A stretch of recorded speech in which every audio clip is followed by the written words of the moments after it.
Kalispera. Good evening and welcome to tonight's Greek History and Culture Seminar brought to you by the Greek Orthodox community of Melbourne and Victoria. I'm not Nick Dallas, who is your usual presenter and organiser of these seminars. Nick will be back with you in a week or two. He'll be back on your screens. Those of you who are connected with Nick on social media would have seen that photo he posted from Chios yesterday, his dinner plate with a beautiful swirl of fava bean salad sitting beside the most delectable grilled octopus against the blue sky. It was the epitome of a beautiful summer's day in Greece. Anyway, my name is Spiridoula Demetriou and I'm a member of the Board of Directors of the Greek community, and I'm here to introduce tonight's speaker to you. And tonight I have the absolute pleasure to introduce to you to Dr. Pinar, who is joining us from Mytilene in Greece. Dr. Cakiroglu holds a Bachelor of Science in Economics from the Middle East Technical University in Turkey and completed her graduate studies at the School of Oriental and African Studies at the University of London. Her master's dissertation focused on the political economy of Turkey in the post-1980s neoliberal era, with special reference to the emergence of a bourgeoisie class. Dr. Cakiroglu's PhD is titled Industrialisation in Provincial Macedonia and the Late Ottoman Era, Economic, Social and Communal Factors. She has worked on the economic transformation of the Thessaloniki region in the period since the Industrial Revolution. Her research interests include economic and social history, political economy, the long-term growth and development and industrialization in the Balkans, Turkey and the Middle East. Tonight's talk is titled The Emergence of Capitalism in the Ottoman Balkans. The position of the Ottoman Empire in the long 19th century amidst modernisation and westernisation attempts has been a highly debated topic. These attempts began in the second half of the 18th century and became the official agenda of the empire, with the Tanzimat era commencing in 1839. The ruling classes of the empire saw Western Europe as the model for reorganisation. However, economic reforms had qualified success. Tonight, Dr. Cakiroglu's talk is on Ottoman economic development during this era and focuses on the capitalist industrial development in the Mount Vermion area, that is, the countryside surrounding the port city of Thessaloniki. This process involved the economic activity of a group of emerging capitalists belonging to the Greek Orthodox minority, who succeeded in developing the Mount Vermion region into one of the most significant industrial textile regions of the Ottoman Empire. I'm looking forward to hearing what this process involved and about the accompanying social and economic changes. So I welcome Dr. Cakiroglu, and it's over to you. Thank you. Thank you very much. And thank you very much for inviting me today for this talk. It is really an honor for me. So as you see, I think you can see the title here, Capitalism in the Ottoman Balkans, Industrialization and Modernity in Macedonia, is a book of mine from my PhD thesis that we turned it into a book as a co-author with Professor Kostas Lapavitsas, who is a professor in the University of London. And the talk will be based on my PhD research and this book.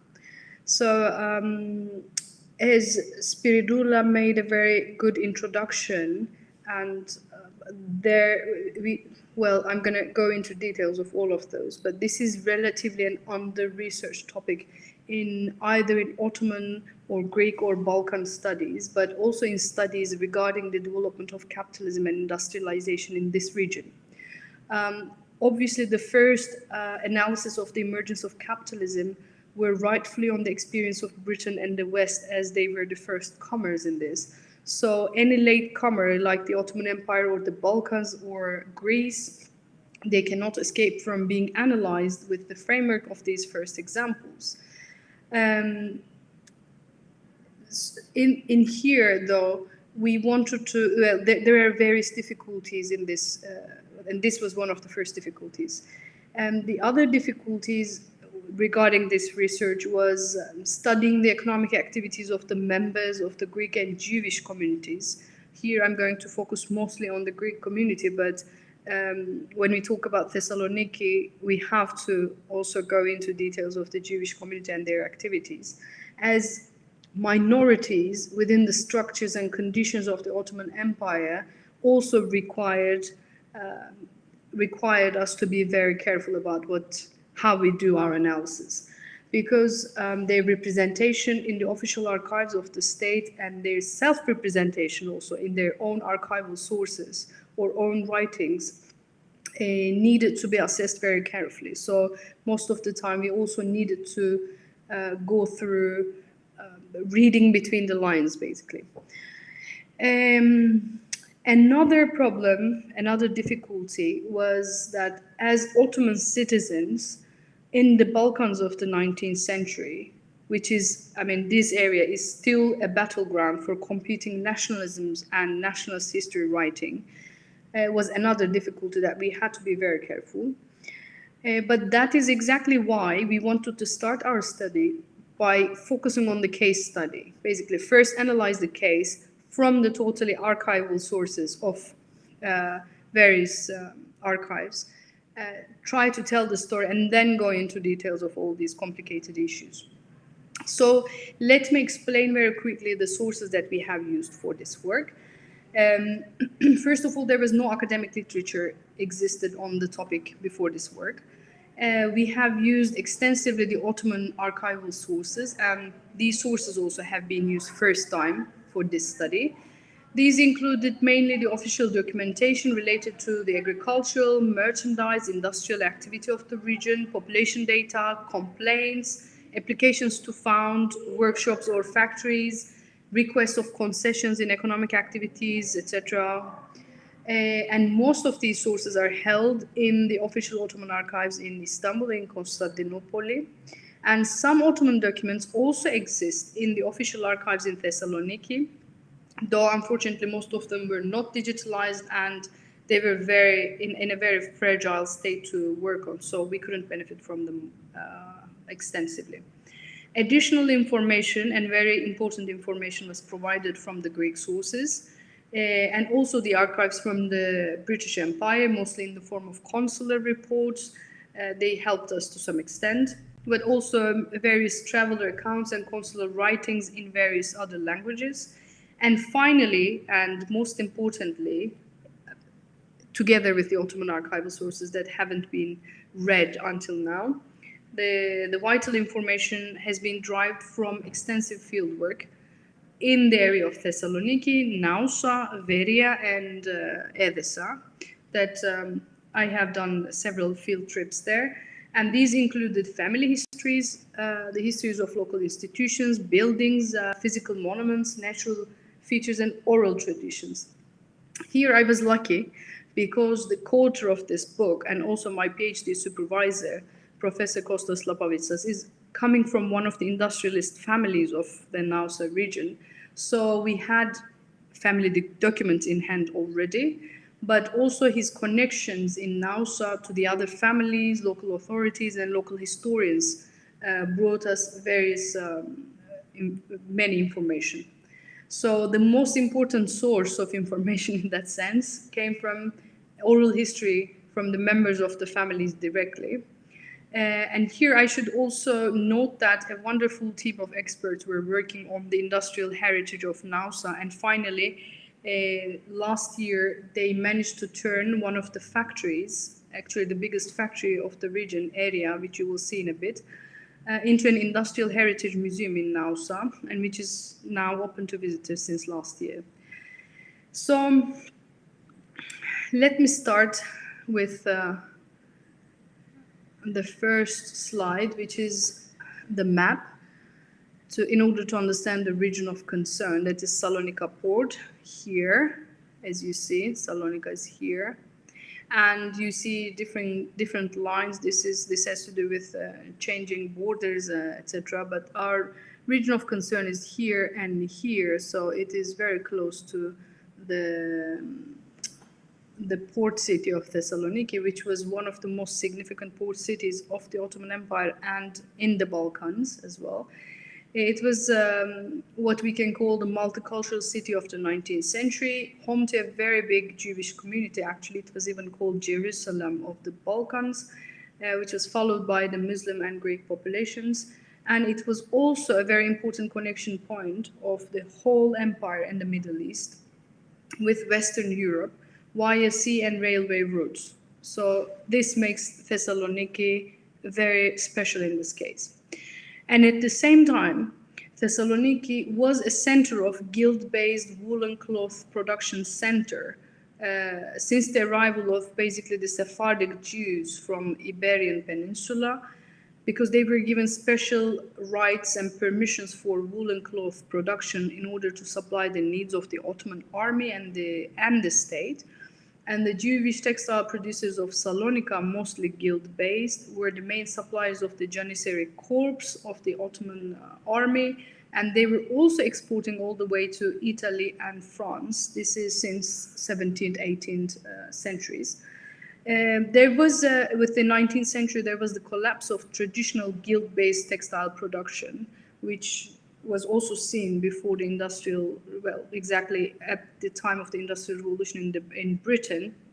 But this also happened in the countries like the Ottoman Empire as the latecomer industrializing countries, let's say, with the penetration of cheaper Western goods, the products of industrial production, basically. But also the dissolution of the Janissary Corps in the Ottoman Empire. That was a very political decision in 1826, resulted in a demand loss for these traditional woolen cloth production. Why I'm saying this? Because there is obviously an institutional continuity in the whole region regarding the textile production. So it is important to know why Thessaloniki was significant and why this kind of development did not happen in other places, but in this region. However, we see a very quick recovery throughout the 19th century in this region again, but this time it's becoming the center of industrial production was in a fully capitalist manner, not like the traditional traditional way. So this was not a random case, as we'll see in a bit.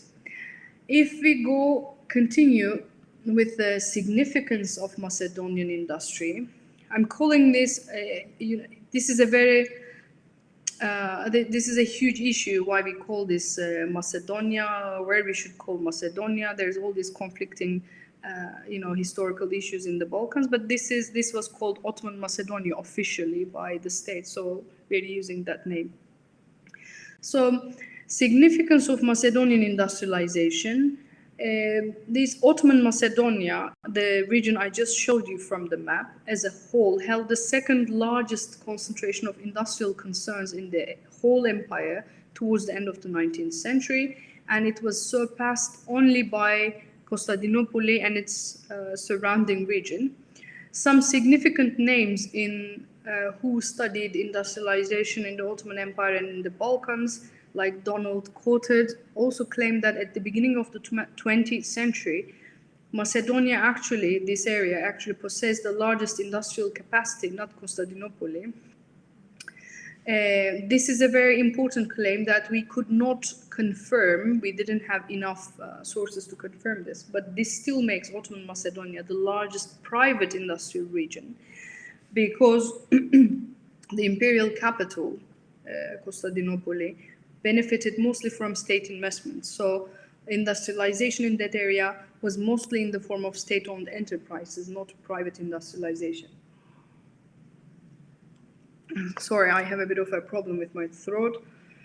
And in whole Macedonia, in all this region that on the map I showed you, the most dynamic region was the region of Mount Vermion, with its three important towns, Nausa, Edessa, and Veria, which in 1912, which is basically the year that all the sources,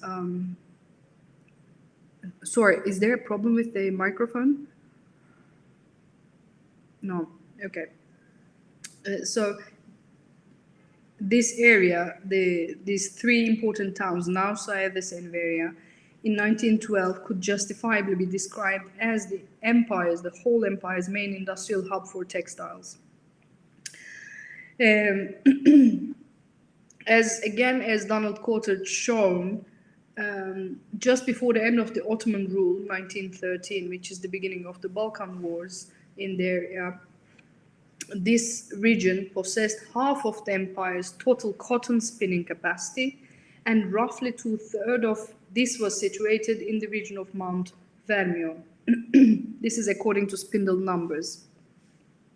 And if we look at the wool and textile industry, the weight of provincial Macedonia is actually even clearer when the wool sector,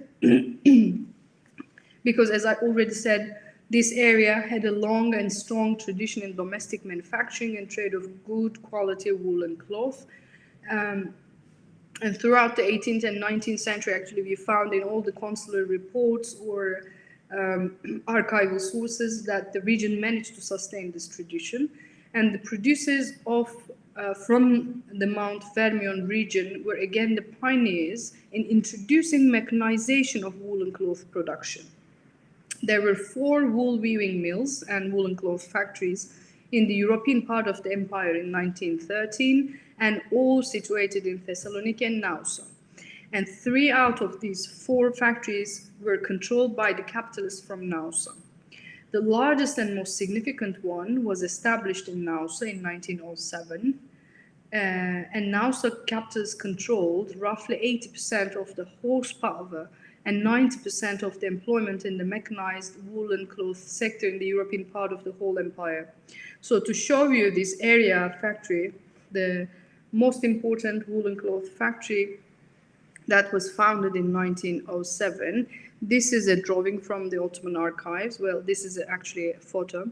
We have some drawings that I'll show you later on as well. And this is at the same time where the Industrial Heritage Museum at the moment is founded. So in sum, significant textile industrialization emerged during the last decades of the Ottoman Empire. Much of it was based in Macedonia, and to a large extent driven by the capitals of this little town of Nausa. And this is something that needed to be analyzed. Here, though, I need to make a point. We should stress that the total Ottoman capacity in cotton spinning and wool weaving in 1912 was actually a very small part of the whole world capacity. However, the modest presence of the empire at the global level should not detract from the dynamism and significance of the capitalist transformation, in industrial transformation that took place in this area. Because by the standards of the empire, especially of the Ottoman Empire, an economic revolution occurred in the region of Mount Vermion, much of it originating in the town of Nausa. Considering the numbers I've just given regarding the significance of the region of concern within the whole industrial capacity of the empire, the story of industrialization in the region of Mount Vermion is statistically speaking, significant sample to draw conclusions also for the whole industrialization experience of the Ottoman Empire. So now I will continue by quickly summarizing the story of industrialization in the region with a periodization and certain features of industrialization in these different periods. Then get into the question of why here. And I will give you some bullet points explaining conditions that made this industrialization possible.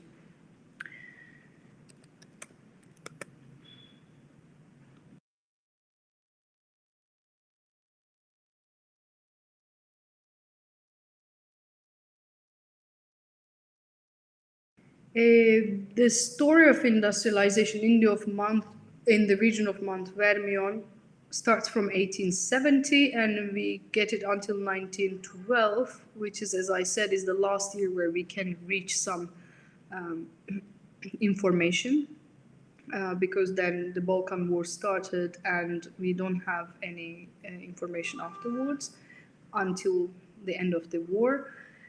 So we have these periods of industrialization. We did this basically according to different features of industrialization. The first one is from 1870 till 1890, which we called the emergence emergence period. Here we have one failed application, which was by famous Hagi Lazarus family, which is a very well-known family in the Thessaloniki region. They made an application in 1872, which this was an unknown fact basically, but we found their application in the Ottoman archives. So they made application for a woolen cloth factory, interestingly, but it wasn't materialized at the time, so they had to wait until 1907 to found this area factory that I just showed you. And this was due to mainly the fact that the Ottoman state did not have the framework, either legal or infrastructural, or they didn't have the vision yet, maybe. But we also found a small issue that we think is also played a role here. There's also there's also the issue of Hagi Lazarus's Russian citizenship, because some of these industrialists held second citizenships, and Hagi Lazarus also held a Russian citizenship, and this has to do with the Greek merchants controlling Black Sea trade, basically. So maybe this might have played a role as well. But then in 1874, the first mill of the region by the main shareholders Longos, Kirchis and Turpalis families was founded, and this was even before the first factory was founded in Thessaloniki. This is very interesting because this area did not have the infrastructure, and it was Thessaloniki which held the infrastructure, but still it was in Nausa that the first factory of the region was founded. So I will show you the first drawing of this factory, again from the Ottoman Empire, from the Ottoman archives. And the story of this first mill is also quite telling. This was just like most of the other mills of the region. I will mention this point several times. Was water powered, using the abundant water sources of the region because it was for free, and employed female workers, mostly very young girls, as young as 6 years of age, basically children, which gave the provincial mills a serious cost advantage compared to Thessaloniki, where the energy sources was not free because there were no water sources in Thessaloniki to be used, and also the unions within Thessaloniki were quite strong, so the cost advantage was lost in that sense as well.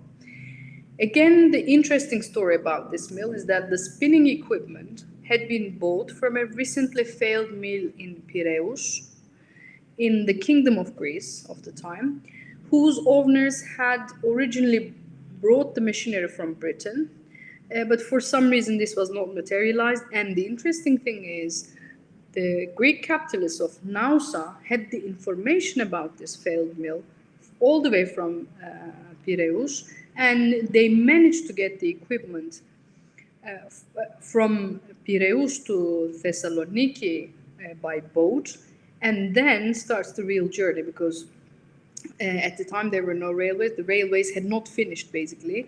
So all the equipment had to be transported from Thessaloniki to Nausa by ox carts on the muddy plain and uphill tracks. So this was a real adventure. And then again, it gets more interesting because the spindles of this factory were also installed by a Greek engineer brought from Patras, who also built the wooden turbine of this factory. Greek engineers continued to support the plants of the region, transferring their know-how, probably also training the workforce, because the workforce in the region had no idea about what to do with all these equipment. That's why this factory is considered, in a way, an industrial academy at which engineers and workers were trained. As I said, showing these connections is important because it underlines the significance of the Greek communal character in this whole industrialization story. In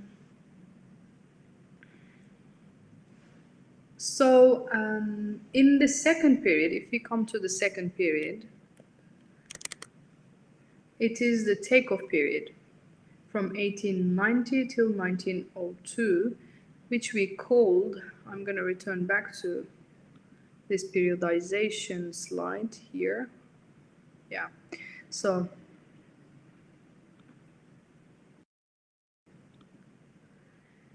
the second period we call takeoff because in this period from 1890 till 1902, 3 new mills were founded, and at the same time the first mill, this Longos Kirchis Turpalis one, upgraded its capacity extensively but also expanded from spinning yarn to cloth making in such a short period of time. In 20 years they managed to expand extensively. Another mill was founded in Nausa, and first mill of Edessa was founded, and this is not coincidental but has to do with the arrival of the railways in 1894 in this area. The arrival of the railways put Edessa in a very favorable position in the whole region because the railway station was very close to the center of the town, which gave it a transportation ease and cost advantage. Why is this important? Because Ottoman Railways was built by a standard contract between the state and the railway builders, charging the state per kilometer of rails. So therefore we see that the railway lines were drawn in a way to minimize the cost without much considering the accessibility of the station from the nearest town. This is the case for Nausa, for instance, but in Edessa they were lucky enough to have the station very close to the center of the town. Second advantage of Edessa in that sense is, maybe we all know that it is the center of waterfalls in the region, which means it has access to fast-running, abundant, steady water supply that is crucial for a water-powered textile plant. Interestingly, in this second period, one mill was also founded in Veria, in which again we found the name of a family from Nausa who was instrumental in the foundation of this factory, probably as a provider of know-how since they had gathered some information from their experience in Nausa. But it also had 2 other shareholders from Veria. This is a very mixed case actually, because one of the shareholders is Muslim, probably he was the owner of the land there.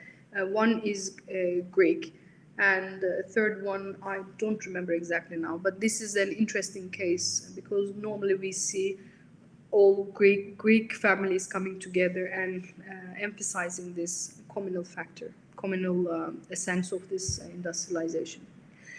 So in the third period, we call it peak period.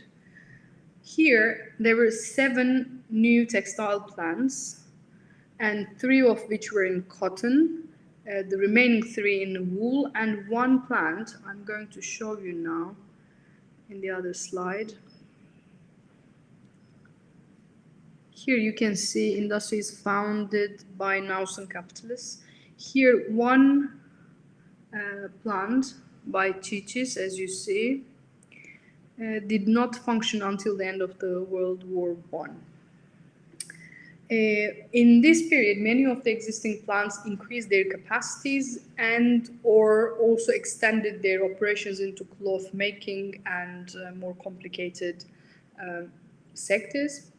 The capitalists from Nausa also transcended their limits of local region and became more active in the economy of Salonica, in Thessaloniki as well. This is not coincidental because we see that the banking and financial facilities became more established in this period, aiding the financial needs of the industrialists. At the same time, technical and operational know-how of industrial production improved. But very importantly, the state's attitude and policies turned in favor of the industrialists finally in this period. And we understand this from the exchanges of messaging between the central state and the industrialists, and also lawmaking. In this period, in this last period, the expansion into woolen textiles was the most significant development, especially the foundation of area, the factory I showed you in 1907 by not only by Haji Lazarus family, but they were the main shareholders, which was probably so far as as we have read the archives, the largest woolen mill in the whole empire, and definitely technically the most advanced one.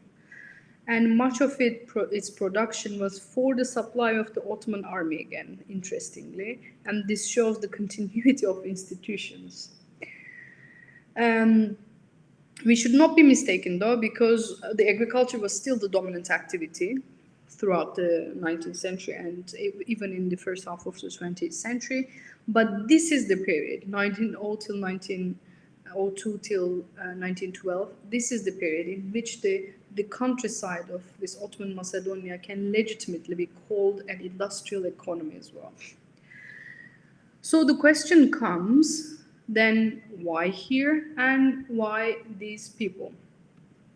And I will try to summarize some of the reasons that we have come up with from a macro level analysis to micro level analysis. Let's start with global conditions, how the global industrialization, global economy changed. Free trade policies, especially after the Anglo-Ottoman Trade Convention of 1838 is very important. Here you will see some extra information. As you see, the agreement was signed in 1838, and afterwards you see how exports and imports increased. Actually, from 1830 till 1910, exports is almost sixfold, more than sixfold, and imports is almost eightfold. This means opening of the new markets, but also the transfer of more basic industries and their products to latecomers. So what does this mean? This means that pioneers of industrialization, industrial capitalism, like Britain, moved on to more complex industrial production.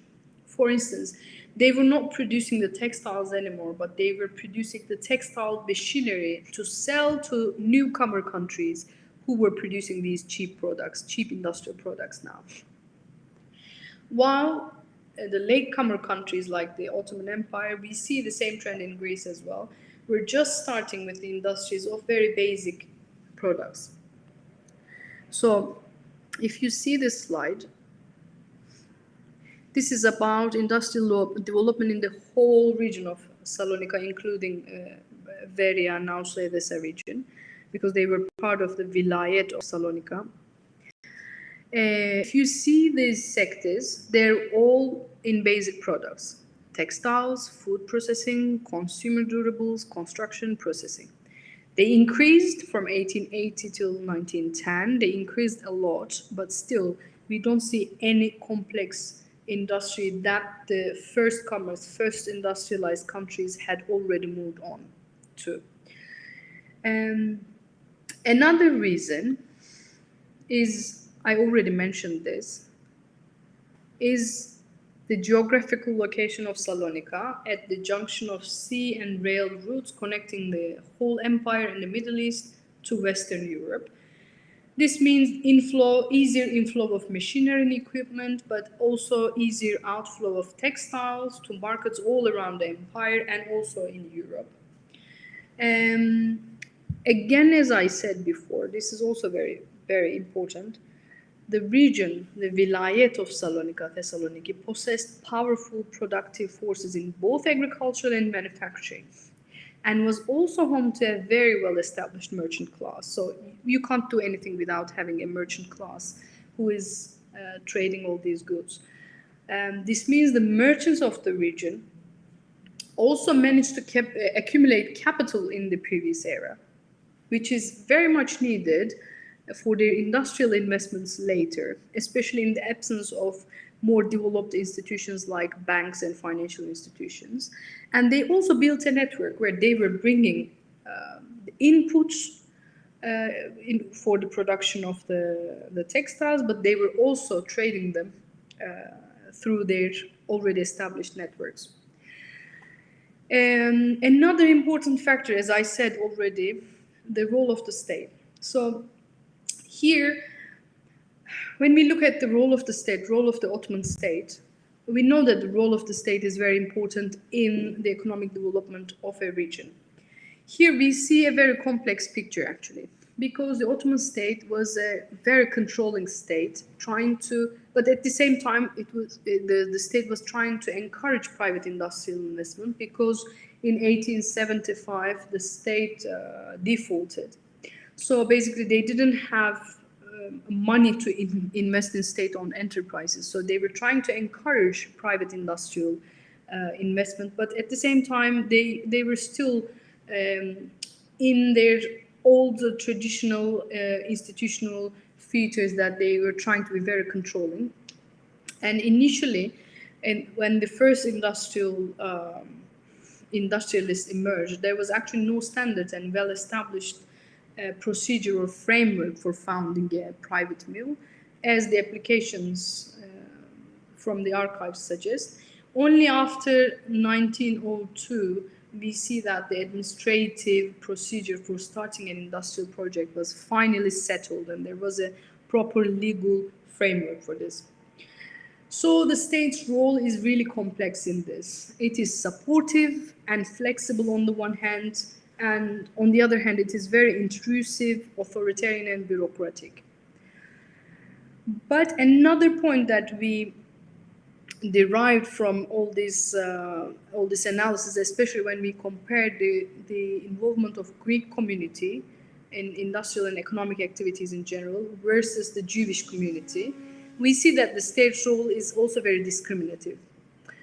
And we see this even when the procedure or framework for founding a factory was pretty much set, the state still held the exclusive right to distribute extra incentives. So in our case, this is very significant because archival correspondences show that Jewish capitalists of Salonica, Thessaloniki, had always been backed and supported by the state more than the Greek capitalists of this region. And interestingly, the Greek capitalists were also aware of this, and indeed, in their correspondences with the central state, they had openly asked to benefit from the same state support. They openly said that we also want to benefit from the support or incentives that you're giving to Jewish industrialists in Thessaloniki.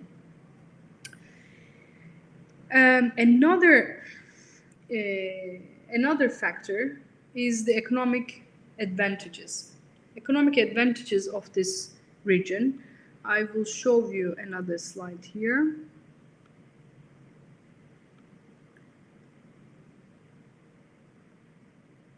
So, this is Greek merchant families of Nausa, and when we found the archival documentation regarding the industrial plants or factories, we see exactly the same names as shareholders.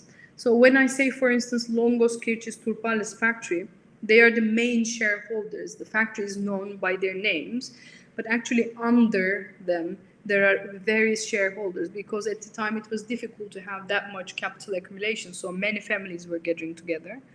And these are the Greek merchant families of Nausa who had very significant commercial networks. And we see exactly the same names in the industrial plants, in the shareholder lists as well. These people had the know-how of woolen cloth making, and they also had the know-how of trade, and they had very well-established merchant networks. Traveler accounts from the beginning of the 19th century typically mentioned the region, this Nausa Ede-Saveria region, as a place of intense commercial activity, which is also confirmed by the Ottoman sources. The main export of Nausa was shayak. Shayak is a high quality woolen cloth that was widely used to make traditional clothes. The production of this sort of shayak required steady supply of good quality wool, which existed in Nausa thanks to the shepherds of Mount Vermion, and abundant supplies of fast flowing water for the cleaning and fulling process of the wool. So they had these advantages there.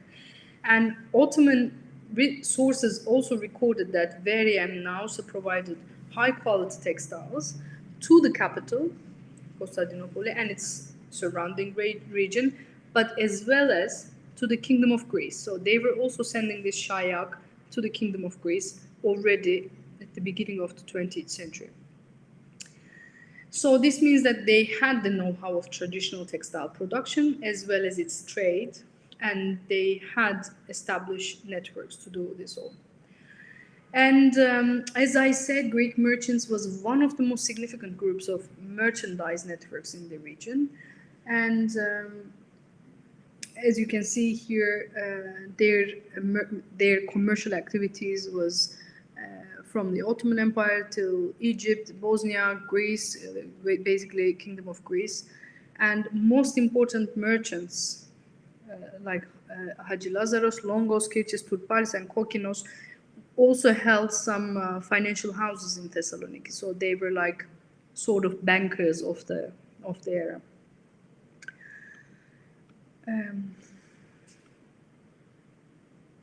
Now,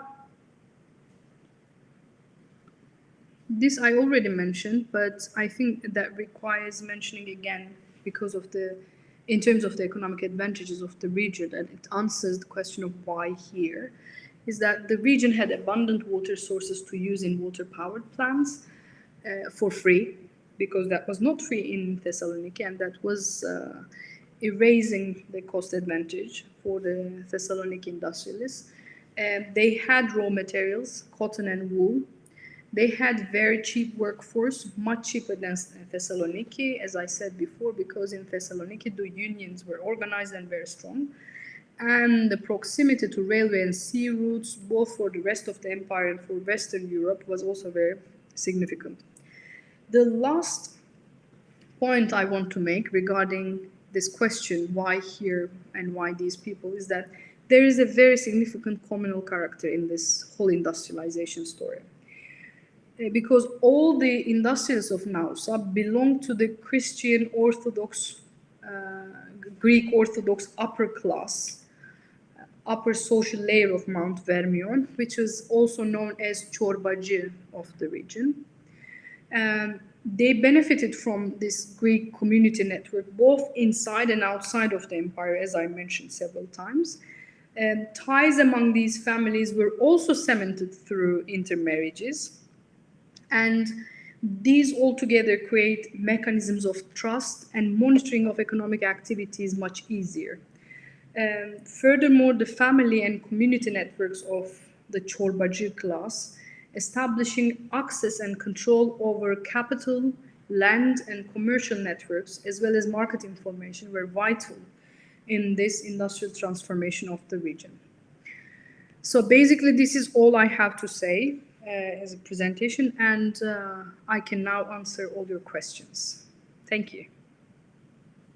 Thank you very much, Pinar, for that. Very informative. Hope you didn't get bored. No, well, no, definitely not. Could I start off a question?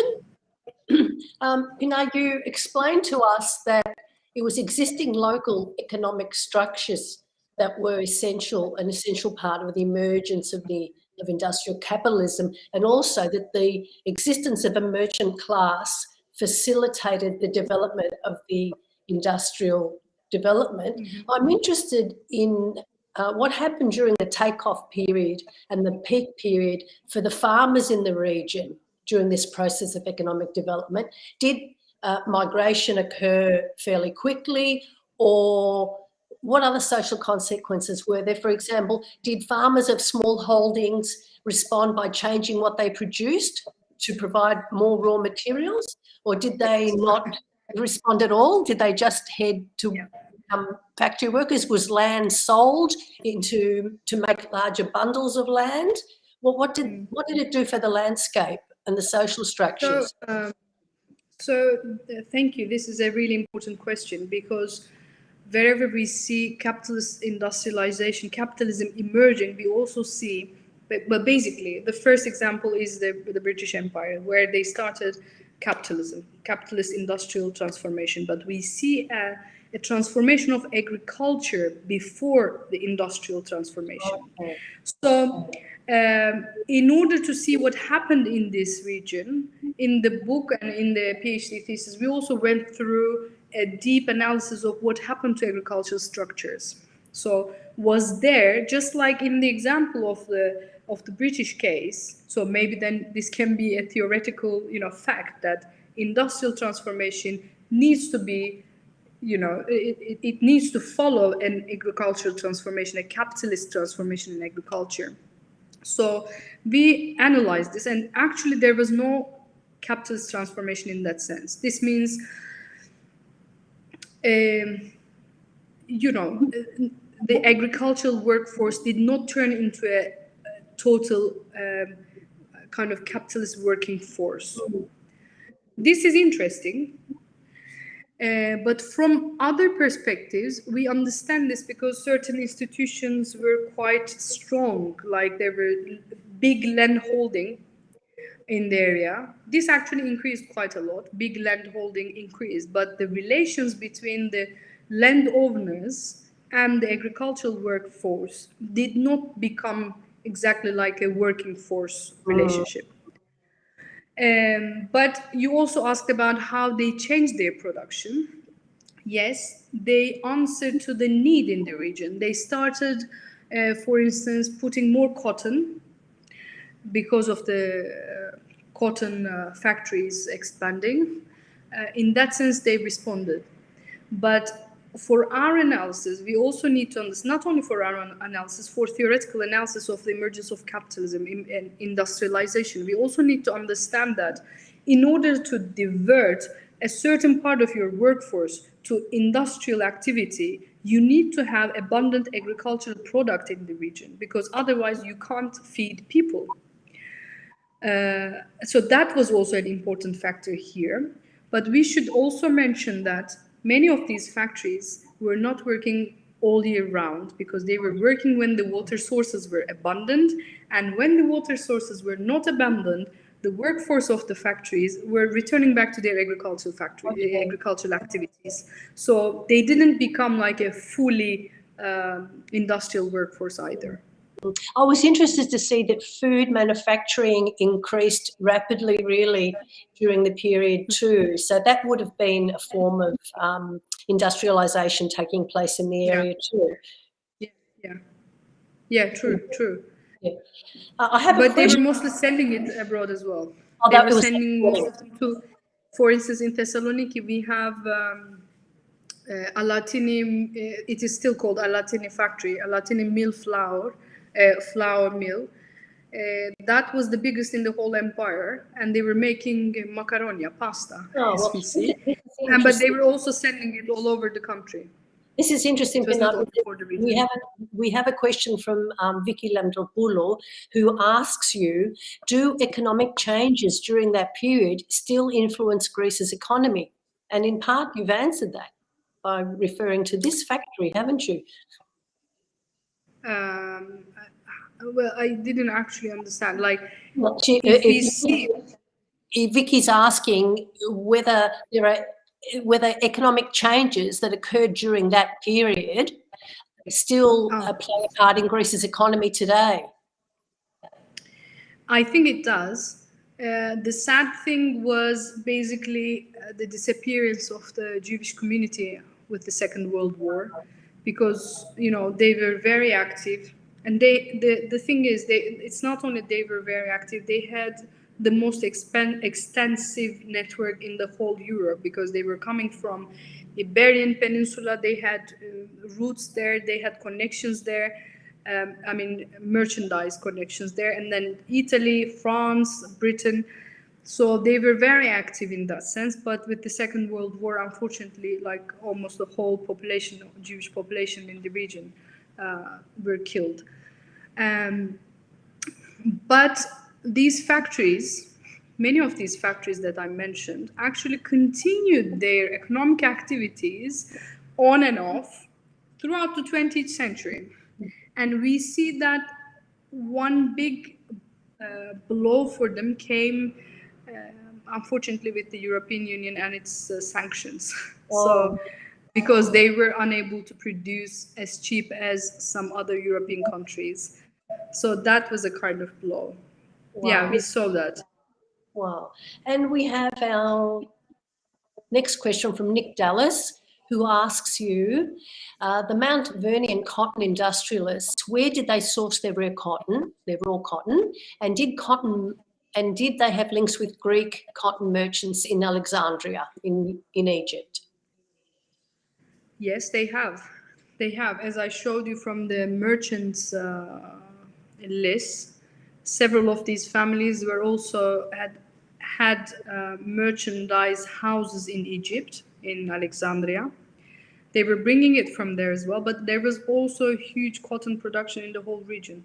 This actually, I have a whole map in the book, but I didn't put it here, showing where the inputs, these raw materials were coming in the whole region. So I can show that to you. Yeah, and John Katsoulis asks, before this period of industrialization, how much production of cotton was there in the region? Did production drive industrialization or the other way around? I think both. I think both. Because if you don't have cheap raw material, especially before the arrival of railways and, cheap seaways, if you don't have cheap raw material from the immediate surrounding region, then it is very difficult to start such a thing. But at the same time, the more the factories became successful, we see that it started impacting the agricultural activities, and we see an increase in this kind of commercial, as we say, commercial plants, like that are used as raw materials in the industry. So it was both. Okay, and Nick Dallas has another question for you. Was there any industrialization happening further west in Astoria? It does have a textile tradition, but also has the Alkimonon River that passes nearby. Yeah. The thing is, this is also a huge topic, how the rivers were used in the Balkans versus in some West European countries. So unfortunately, in the Balkans or in any other part of the whole Ottoman Empire, and in the other states of the Balkans as well, the rivers were not used for this kind of commercial, trade or basically carrying things. So I think this has to do with their features of these rivers. I mean, they cannot carry such things. But in Castoria, I think at some point at the beginning of the 19th century, before the influx of industrial textile products from the West, I think they had a tradition, especially with some red textiles, like, because red as a color was very difficult to reach, and it was very valuable at the time. But unlike Thessaloniki region, which managed to find its way in the industrial capitalist era, thanks to its well connection to the rest of the empire, Middle East, but also to Europe, they couldn't survive. Much of those could not survive. Mm-hmm. And our next question is from Elia Villacolombrianos, who asks, was the development of capitalism in the region the driving force of political and geopolitical developments during the early 1900s? Sorry, can you repeat it again? As capitalism developed in the area, did it affect political developments and geopolitical developments during the 1900s? Well, it did, because there emerged a huge bourgeois class, in Thessaloniki. So they were quite active in the politics and geopolitical developments of the region. But unfortunately, that's a question that we cannot answer, but we don't know what would happen if this communal character was not so defined, but maybe a class character had emerged, blurring the dividing lines between, for instance, Jewish community and Greek community and the Muslim community, and if they could manage to create a bigger capitalist class, would they change some things in the region? Well, that we don't know. But, when the war came on the nationalist lines, basically, everything kind of collapsed. Mm, mm. Thank you so much. I think we can wind up now. I thank you, Dr. Cakiroglu, and I wish you well in your ongoing research. Thank you very much. Thank you very much. We look forward to hearing more of your work. It sounds like there are a lot of underutilised archival sources still that you've got access to. So thank you very much. Thank you so much. I thank you very much, and thanks for everyone being here today.